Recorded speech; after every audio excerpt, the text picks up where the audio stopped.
Hello YouTube family, हमारे YouTube channel Neelu Yadav में आप लोगों का स्वागत है। हम आप लोगों के बीच एक सावन गीत सुनाने जा रहे हैं। कैसा लगेगा कमेंट करके ज़रूर बताना।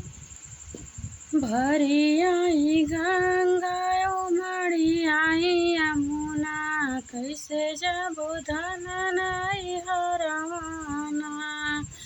भरी आई गंगा उमड़ी आई यमुना, कैसे जाबो धना नाई हरवाना। रिम झिम बरसे सवनवा, कैसे जाबो धना नाई हरवाना। कैसे जाबो धना नाई हरवाना, कैसे जाबो धना नाई हरवाना। बरसे सवन भादो के महीनावा, कैसे जाबो धना नाई हरवाना। चनन कटाई बनाइब, चले जा पिया नाई हरवाना। चनन कटाई बनाइब, चली जाइब पिया नाई हरवाना। रिम झिम बरसे सवनवा, कैसे जाइबो धना नाई हरवाना।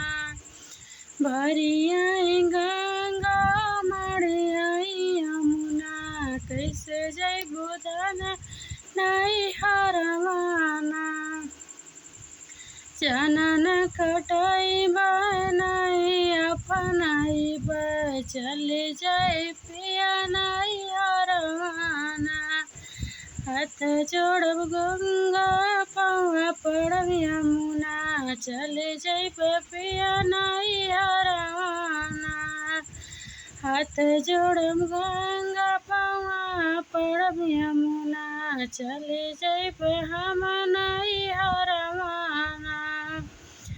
भरी आई गंगा उमड़ी आई यमुना, कैसे जाइबो धना नाई हरवाना।